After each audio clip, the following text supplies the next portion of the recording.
Um, yeah, well, first of all, thanks for giving us the opportunity to present the draft comprehensive plan for Centerton. As many of you know, we've over the last few weeks been meeting with the steering committee, and we met with City Council last week, and had a public open house last week as well to give everybody an opportunity to comment on this draft. What I want to do tonight is just go through the draft plan in its entirety. I'll kind of hit the high levels. There's a couple of very specific things I think we do want to get into, but similar to the presentation that we gave to council, when we get to the end of this, we can go back and kind of get into the more detailed questions that you may have. But I just want to give everybody kind of this overall broad scope of what the comprehensive plan is trying to accomplish and what some of the key sections are. So the document's broken up into 9 different chapters. The first chapter is Introduction, Community Profile. The purpose of this section is just to really make it clear what the purpose of the comprehensive plan is, what was the planning process leading up to this point. So really, how did we get to this draft plan? What the organization of the document is. As I said, it's broken up into 9 different chapters. The key themes within this document, or the key sections, are this section, introduction, the vision, goals, and objectives. We talk about land use and development.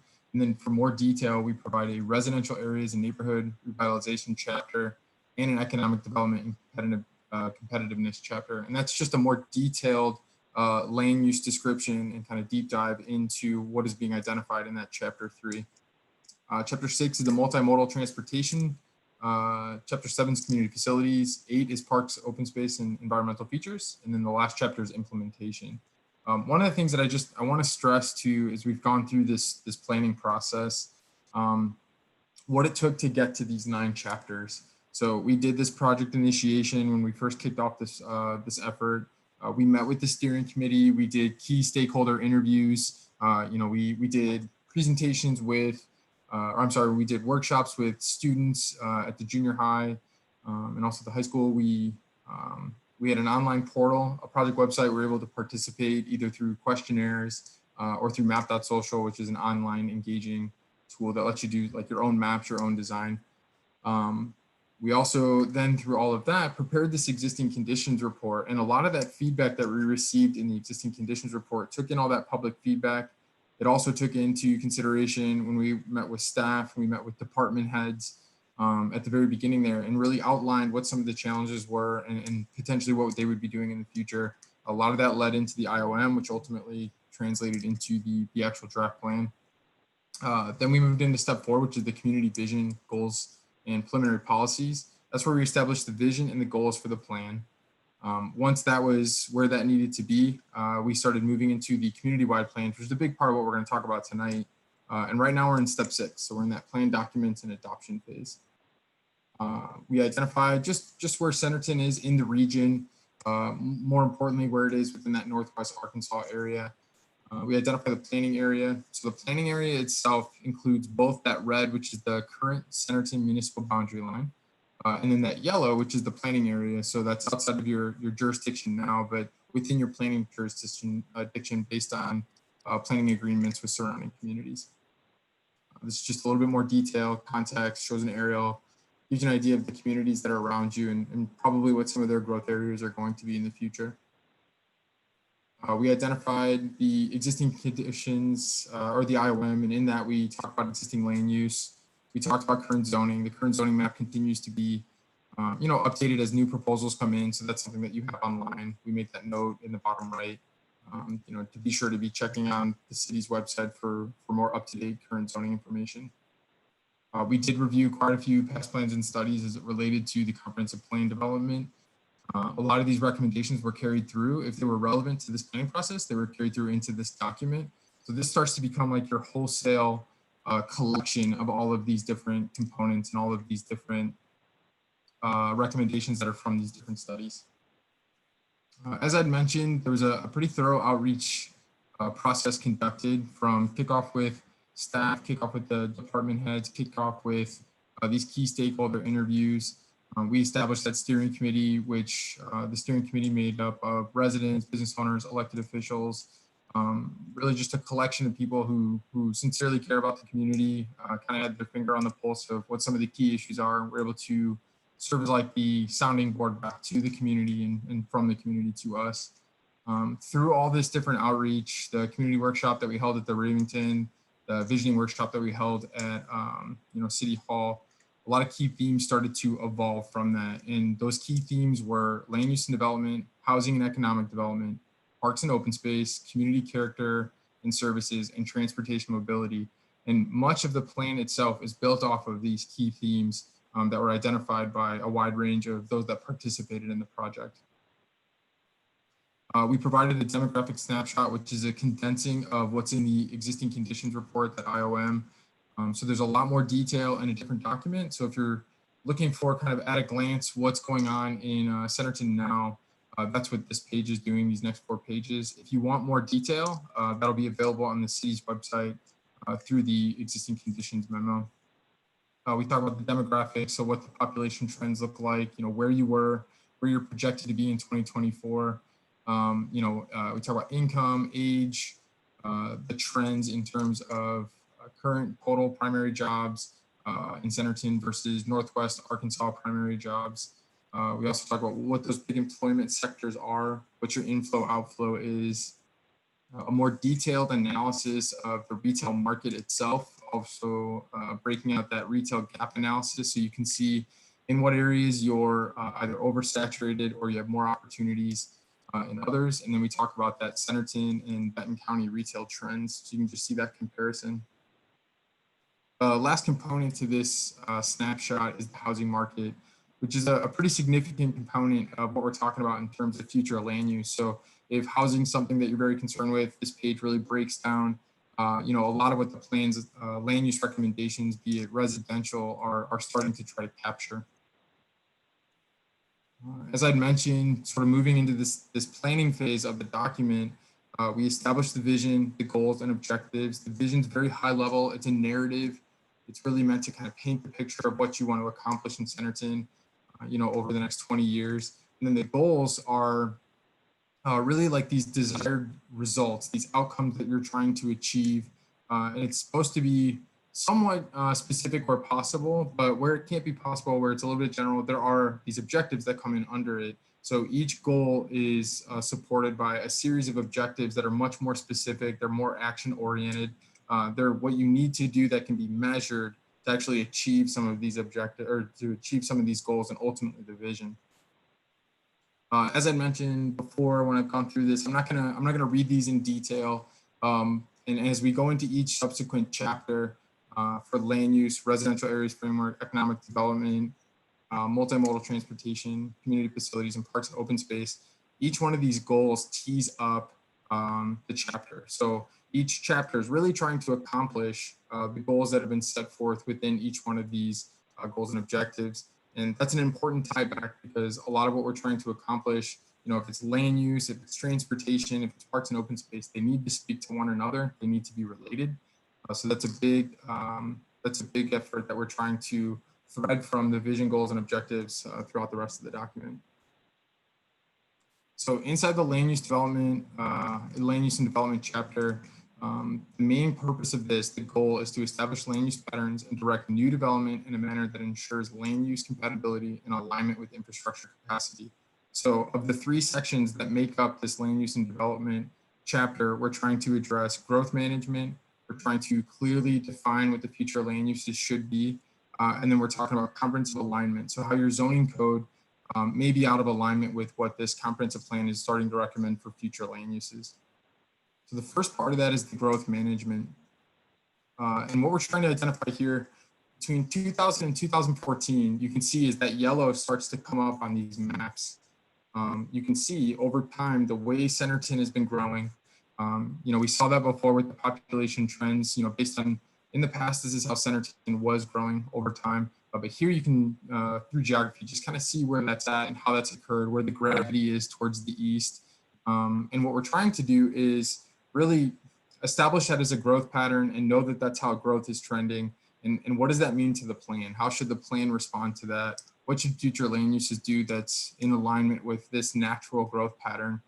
So from this, we developed this growth strategy, which breaks out the future growth into 5 categories. There's neighborhood revitalization, which is that blue area that's adjacent to your current downtown. There's infill growth areas, which is that red area. And the intent there is that orange that you're seeing, that's where growth has already occurred. That's where development has occurred. This red area, that infill growth area, is an opportunity to start infilling it based on services provided, roadway connections, both proposed and existing, but also just that natural tendency to be closer to where areas have already been developed. Then your next two growth areas are the southwest, which is this sort of teal green, and then the northwest, which is this this lighter green growth areas. And those are, obviously the western side of the community. Growth's already starting to move that way, and it's not that we're necessarily discouraging that. It's just that as infrastructure is available, utilities are available, roadway connections, and where a lot of the uses already exist around it. Over time, these are areas to be developed, but they're not necessarily priority growth areas. And then the last part are these new growth areas, which are sort of in dash. And a lot of that comes down to timing, proximity. You're trying to control that leapfrog development. You want to grow in a controlled manner where possible. So again, this policy, this management strategy is really what informed the land use plan recommendations that we're going to talk about. Land use is broken up into a couple of different categories. There's residential uses, so that's low density residential, low medium density residential, medium high residential, high density residential, which is basically single family attached, or I'm sorry, single family detached, that 1 to 3 units per acre. You have that single family detached, maybe there's some attached component for the 3 to 7. You have that medium density, you're starting to get a denser mix that's going to be a little bit closer to Centerton Boulevard or some of the key intersections, and that high density, which is really that multifamily mix. It's going to be over 11 units per acre. And then that last part is the agriculture / residential growth area. And that's going to very much match that growth management strategy where we said sort of future growth opportunities. Commercial uses include both commercial and then that new downtown center. I'll talk a little bit about that here, but we have a more detailed breakout of what that means.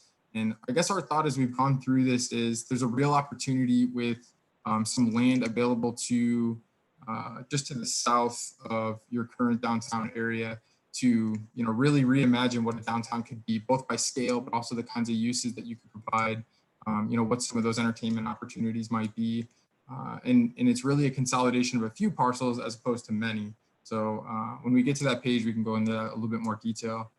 Employment and industrial uses are broken out into the innovation center, which is where your current downtown is now.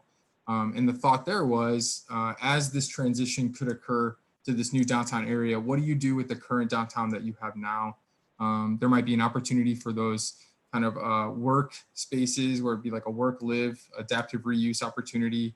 You have some older, commercial or industrial type buildings that could easily be converted or adaptive reuse type opportunities in the future. There's some other vacant buildings that you could just see that opportunity, and with kind of the proximity and the shallow depths, it's not going to be this large downtown area. It's something that could be smaller, unique, very specific to Centerton. The business park areas and industrial areas also make up a bit of what we're seeing on the fringe and along some of the key corridors. It's your opportunity for office, it's your opportunity for, industrial. And then the last bit is public and semi-public uses. The public and semi-public uses include things like your government facilities, municipal facilities, schools, religious institutions, those types of uses. We have parks and open space and utility transportation. So the land use plan really is made up of all these designations that we just talked about. And you can even see traditionally, this is where most of your single family residential development has been occurring. That lighter yellow, so the lightest yellow is that low density residential. That includes already built out residential development that is of that, 1 to, just a very low density in terms of the lot sizes and the makeup and the design. That low density is where we see, that low to medium density is where we see some real opportunity in the future to still have that single family detached component, but there might be some attached single family components in there or products in there. The medium and high density is where you start to see some real change. That's going to take advantage of proximity to Centerton Boulevard, 279. It will be a denser mixed type, single family attached. So you're looking at like townhomes or row home types. And then that last part, the brown, are these multifamily. And again, we're trying to take advantage of, proximity to where the new junior high wants to be, also proximity to Centerton Boulevard, where some already exists. As 279 expands in the future and is realigned through here, you could see some real opportunities to tie into some of these commercial districts that could build up and serve as sort of a good transition between this commercial to a lower density residential type. The agriculture / residential growth area, these are areas that are currently either agriculture or a very low density residential mix. And I think in the lifespan of this plan, it's likely that those will remain those types of uses. If they're not, those are the types of things that you could handle inside your zoning or really in an amendment to the land use plan itself. Commercial has been certainly focused along Centerton Boulevard and also 279, but we are trying to identify some locations where like nodal commercial would be appropriate, especially when you think about all the office and residential components that would come around it. So just showing where some of these commercial corridors could exist in the future. Again, trying to really focus those at key intersections to take advantage of that sight line, that proximity, that access, and then letting those in-between zones be residential. The Innovation Center, which let me get a little, can I do that? Yeah. The Innovation Center is what really makes up the current downtown itself. And again, as I've mentioned, that's just an opportunity to see the buildings that are there now, not necessarily be removed, but maybe repurposed or adaptive reuse in the future. That's something that's feasible. There's really good examples of that across the country. We talked a little bit about that in an upcoming section, but that's something that would need to be certainly studied in more detail. Business park and industrial, much of that's going to occur along 102 as you transition further to the west, opportunities for industrial, both to the west, also to the south, and then just some nodes where it exists now and potentially build off of that. And then public and semi-public is provided really throughout the community. We're not changing where any of the public or semi-public uses are now. We are identifying where some future ones will occur, such as the future junior high uses like that. And then parks and open space. On this map, we're identifying where existing parks and open space occur, as well as where parks and open space could be proposed where it's in a current floodplain now. And then the utilities and transportation are largely made up of existing facilities. I'm not going to deep dive into this, but it is a really interesting exercise in evaluating your current zoning code with the land use plan that we just proposed on page 22, the previous page. And you start to see where your current zoning is going to be out of alignment with the comprehensive plan's land use plan. And what it's really showing is if it's in green, whether it's dark or light green outside of the municipal boundary, it's an unincorporated area, which means it doesn't currently have a zoning district. And it's either going to be a future residential use or a future non-residential use, but it is most likely going to change from what it is now. That's what the plan's recommending. So you can see there's some pretty big areas of change in terms of what the underlying zoning might be. When you're looking inside the municipal boundary line, inside the red, the light blue is an area that is currently zoned agriculture that's being proposed future residential use. If it's a dark blue, it's an area that's currently zoned agriculture that is proposed to be a non-residential use. So it could be commercial, office, or business park, industrial. And then there's the proposed innovation center and the proposed new downtown center. So basically everything that's not gray would require some kind of amendment or adjustment within your zoning code. And that was just an important distinction that we wanted to make sure we made inside the comprehensive plan. This isn't zoning, we're not changing anything, it's not regulatory, but it is our recommendation that if you do approve this plan or you move forward with this plan, you acknowledge the fact that there's going to be some adjustments that need to be made to the zoning code to really fully capture what we're talking about here. As I'd mentioned, the land use plan establishes that high level land use policy, where residential should go, where commercial should go. The residential areas framework is a little bit more of a deep dive into, specifically when residential is to occur here in the future, what should that residential look like? So we just provide a little bit more detail. Sure, we call it a single family, detached, or multifamily, but specifically what's the appropriate kind of mix here? What are the housing options look like? Why is that use important here? Is it because of a key connection or a key intersection those types of aspects. So just trying to give a little bit more guidance about when that residential development is to occur, what it might look like. We give a little bit of detail about for existing neighborhoods, maybe improving some of the sidewalks, whether they lack sidewalks, whether they need to be upgraded, how to address older units, if they're separated from other neighborhoods, how to handle that, what's the access in and out look like. A big component of this plan is addressing affordability and other types of housing mixes that would be appropriate in Centerton.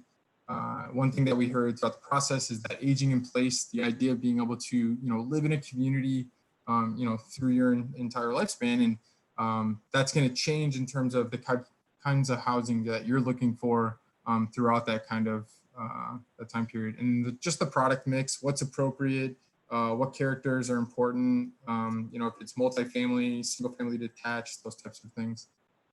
And then just like the residential framework, the economic development framework very much focuses on the commercial, the new downtown, the innovation center, the business park, the industrial components of the land use plan. Gives a little bit more specificity about what those should look like if they are to redevelop, based on these plans. That big yellow bold line that you see on this map, that's a recommendation for a Centerton Boulevard corridor plan. That's something that I think with more detail outside of a comprehensive plan is something that should be considered. A lot of times a comprehensive plan, one of its roles is to identify some of the first plans that you need to do right out of the gate. And that would be an area that just with all the development opportunities that are out there, developments that are already occurring, and some of the impacts that you're going to see along the roadway, you certainly want to have a more detailed study about specifically what types of uses do we want to see, what are some of the design parameters. There might even be design guidelines built into that, those types of things. The commercial areas, we just give, similar to the residential areas, a little bit more specificity about when these areas redevelop, what that should look like. Same thing for the office and industrial. Again, prioritizing a lot of that development either along Centerton Boulevard to the west or to the south of the community.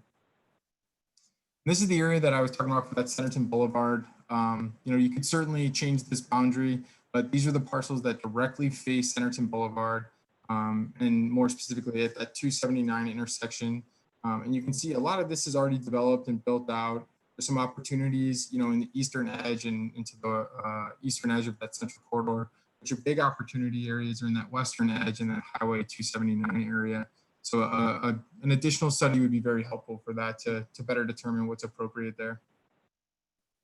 For the new downtown and innovation center, as I talked about, the innovation center would be sort of a repurpose of what is your traditional downtown now. It wouldn't change the built form. It's really more about the types of uses that might be there.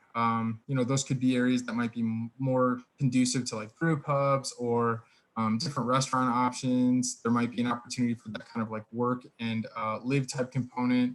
And then really transitioning to the southeast here from Centerton and Main Street, Centerton Boulevard and Main Street, is this new downtown concept. And again, this really came out of a lot of opportunities that we see here. One, there's not a lot of ownership that you would have to deal with. If you're trying to redevelop the current downtown, there's a lot of ownership issues. There's adjacency to residential neighborhoods. It's just hard to really get that to scale up to a downtown that many people were describing to us. Whereas you look to the southeast here and you have a real opportunity with some of these larger areas, working with some key partners to make that into something that's again very unique to the community, would accommodate the types of uses that people are talking about. You get those restaurants, entertainment opportunities, get some more maybe open space or connection spaces through here. You could really see this connecting in with the bikes and trails plan. And a big part of this isn't necessarily the city doing this. This is the city putting out there that this is something they'd like to see, but this would certainly be developer led or investor led. So, we're not saying that the city is going to go out and buy this land and develop this land. It's much like how really all downtowns develop. It's not necessarily a city doing it, but a lot of people who want to invest in the area and like to see some change or, take opportunity or take advantage of some opportunities. Through this chapter, we talk about workforce development, entrepreneurial spirit. I think one of the things that's really important is you have some great businesses and restaurants and retail options currently. You want to make sure that you maintain those. You also want to attract new businesses, bring in more opportunities. So, really that balance is important, but making sure that Centerton continues to grow and continue to require the type of buildings and characters and things that are important to you. Chapter 6, Multimodal Transportation. The goal here is to connect people throughout the community and region by providing a safe and efficient multimodal transportation system that effectively accommodates pedestrians, cyclists, vehicles, and public transit. So a big part of that is really that component or that approach that is complete streets. So that's something that's really taking into consideration more than just the vehicle or more than just the car, but also the pedestrians, the cyclists, and public transit components that make up those who use the street. So this section is broken up into the roadway network and the bike and pedestrian network. So on the master streets plan, we're identifying both existing and future roadway configurations. And I know as we've kind of gone through this process, it's important for us to make that distinction that a couple different things. These roadway improvements that are outside of the municipal boundary line, they're not the responsibility, of the city. This is going to be a lot of coordination efforts with communities like Vaughan and Bentonville, Decatur and Gravette and Hiawassee and Bella Vista and Highfill. I mean, there's really a bunch of connections that are being made outside of the community's jurisdiction, but are critical to the success of these roadway improvements. Those that are inside of the community are not solely the burden of the city of Centerton. A lot of what we're trying to accomplish inside this plan is to establish what the intention is for future development and what those roadway connections would need to be to sustain that kind of development. And to get federal and state funding for these types of projects, you need to demonstrate both that you have a plan for your land use, but that you also have a plan for your for your streets. And those working together or working in conjunction with one another starts to open up opportunities for funding sources. And we talk about that a little bit more in the implementation section, but it's really important that you've thought these through, because a lot of times when you seek these funds, the first thing they want to know is that you have a plan, that it has community buy-in and support, and that it's important to helping you achieve your overall goals. The roadway network, we talk about issues like traffic mitigation. We established the roadway classification system. Through that and in conjunction with some other partners, working with Benton County, the Northwest Arkansas Regional Planning Commission, and other communities, that functional classification system is something that'll be consistent throughout the region. So, you're looking at highways, arterials, collectors, and local roads. Again, to accommodate all the users, we talk about that complete streets principle. That's going to include some infrastructure design, what those cross sections might look like, which is what we talk about a little bit later here. Some safety, some outreach opportunities, those types of things. Centerton's already doing a good job in some areas in terms of improving its roadway system, making the right-of-way improvements that need to happen, doing the roadway dedications that need to happen, seeking funding for projects like Greenhouse Road in conjunction with other communities like Bentonville. Continuing to track RDOT improvements and RDOT opportunities is important. And then just in general, making these intersection and roadway improvements over time when either funding becomes available or a new project is coming online. These are the typical cross sections. So, over time, as the roadways start to redevelop, these are the types of roads that you're in general trying to develop. So this is for, the wide variety of roadways that we both see that are existing, but also that is proposed. One of the things that we highlighted that you already see happening in Centerton, which many communities don't, already practice this, are like things like curb cut consolidation. So the more development that occurs on Centerton Boulevard, the more access points that you're going to start to see come out onto the road, the more traffic conflicts you're going to see, creating a lot of potential unsafe situations. So what we're talking about is just consolidating those curb cuts, consolidating access points, doing shared cross-access easements with businesses. So there's a couple of good examples. There's one down by Centerton Boulevard and Greenhouse Road where it has alley access, which is fantastic. You're reducing the amount of curb cuts that are on the road. They share access. This is a really good example of sharing access into two sites as opposed to having, in many cases, this probably would have had 4 access points and it has 1. So that's a really good example of the type of development you want to see in the future. subdivision connections, just making some of these logical subdivision connections, and then making it very clear that when development is to occur in the future, that connection's ultimately going to be made. We talk about the jurisdiction, who owns what roads, who's responsible for what, and then ultimately, as funding becomes available, who are the partners you're going to need to work with to see these improvements occur. The Bella Vista bypass is a real opportunity for the region, but certainly a great opportunity for Centerton to connect into a much larger area, picking up a lot of extra traffic already. You're seeing the increase in drivers that have, visibility and proximity to the community. So as this bypass continues to be installed and ultimately is completed, you're definitely going to see some development opportunities spur from those roadway connections being made. And then just considering public transportation and in general roadway improvement funding opportunities in the future. For the pedestrian and bicycle network, we work through what some of the recommendations are for sidewalks and walkways, how you make the bikeway connections. There's a map that shows, where trails should be recommended, just some solutions for safe routes to schools and how important that is, giving everybody an opportunity to safely get to their destination, get to their schools. And then the master streets plan just breaks out the proposed McKissick Springs loop, which is that blue connector that would get you, throughout the core of Centerton, and then proposed side paths, so these 10-foot paths that would sort of loop around the entire community, and then really trying to connect into a much larger trail network that already exists around you. I think throughout the process and in working with Northwest Arkansas representatives, I think that's something that came up a couple of different times, is you have this fantastic trail system to connect to. It's really just your responsibility connecting to those and making that happen and finding the appropriate routes and really opening up those opportunities to your residents. Community facilities. We really don't recommend a significant change in your community facilities as they are now. I mean, it's to continue providing the level of services that you do. Certainly as development occurs over time, you're going to need to evaluate where your services are located, what they're providing for, what those kind of area boundaries are going to need to be. But as of now, with your current residential population and commercial makeup, you're providing the level of service that you need to. That's a big part of what we've identified on this map.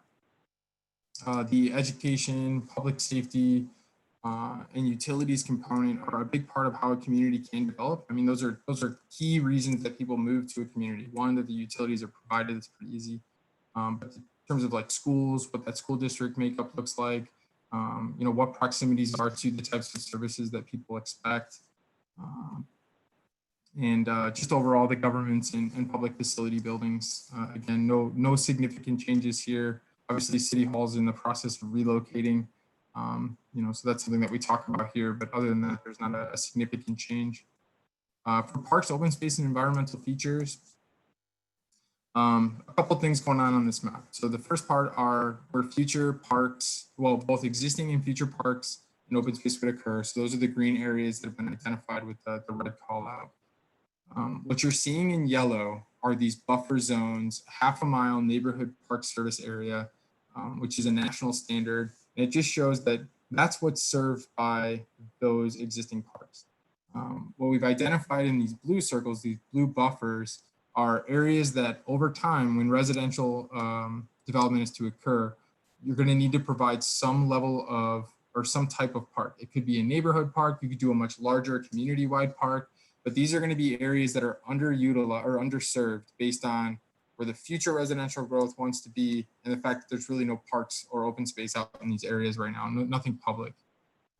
What you can see under it, and this might be a little tricky to see on my screen, but these faded orange, those come from the future parks and open space areas identified in the 2016 Northwest Arkansas open space plan. So we're pretty consistent in identifying where those potential open space opportunities are. But again, there are some gaps, and those are just things that over time, as the community develops, be it through the redevelopment plan, that a park or an open space needs to be included in that residential development, needs to meet the neighborhoods or support the neighborhoods that it's going to ultimately be adjacent to, are the types of considerations that need to be thought of. This is just an insert, kind of a call out to that 2016 Northwest Arkansas Open Space Plan. It's a great plan. They did a series of index studies that just show where there's opportunities for parks and open space in Northwest Arkansas, obviously, but also within the Centerton area. And then just talking about what that service area analysis means, what funding opportunities are out there for open space. Things to consider are like conservation. You have environmental features, the McKissick Creek or Osage Creek. Those are the types of things that you want to make sure you're preserving. Also tying into perhaps to like trail connections or open space connections. And then always considering the floodway. That's a pretty significant impact in terms of what development is possible or appropriate.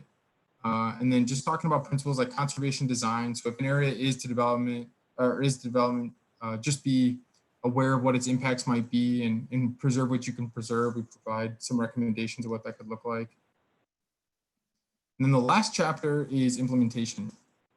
And the main component of the implementation chapter is broken up into three pieces. So there's administration, which is how you use this plan on a regular basis. Forming an implementation committee is something that we recommend in many of our comprehensive plans. Is once you actually adopt this plan, whose responsibility is it to sort of usher it through the implementation process? And that's going to take a lot of time. Sometimes that's the planning commission. Sometimes that's a subgroup of the city council. Sometimes it's a group that's really made up of not too different than like our steering committee. So there's a lot of different opportunities about how to move forward with that, but forming that group can be a real successful component of a document like this. Maintaining partnerships already have, developing new partnerships along the way to make sure that, again, as you're planning for your community, you have a lot of proximity to these other communities that are also going through similar growth challenges, and you just want to make sure that you're on the same page. Maintain that public communication process. Update this plan regularly. This is not meant to serve as the plan for the next 20 years without any changes. That's not realistic. So it's important that every couple of years you at least examine the document, make sure that it's doing what it needs to do, and consider every 5 to 7 years updating the document as needed. Funding sources, we just identify some potential funding sources for the plan's recommendations. So as it relates to economic development, what incentives are out there, what transportation and infrastructure funding sources are out there, and then the types of funding sources you could be utilizing for parks, trails, and open spaces. One of the key components in, I can't stress this enough, is an establishment of a capital improvement plan. And I know this is really important to communities that can use this tool well. Being able to use a CIP to better navigate or better manage what you're spending your dollars on, over a 5-year span. Although it's updated typically every year, it should be a 5-year outlook, and it gives a community an opportunity to be very clear about, sure, there's a lot of issues that we want to face. Is that something we should be putting our dollars into? Is that a tomorrow problem? Is that a 10-year problem? So how you start to establish your priorities can be laid out inside your capital improvement plan and make it more clear what you're trying to achieve as a community. And then the last section of this, and I'm not going to go through this in detail, but I encourage you all to look at it, is the action matrix.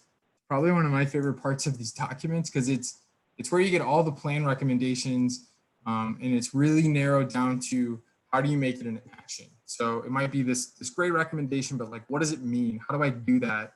How do I, if I'm so concerned about growth, what do I need to do? Develop a detailed growth plan to ensure that development is appropriately managed over time. Or, how do you go through preserving single family development, or each one of these broken out by the specific chapter that they're found in, but flipped into an action. And this becomes like a checkbox that over time, these are the things that you should be making sure that you're accomplishing.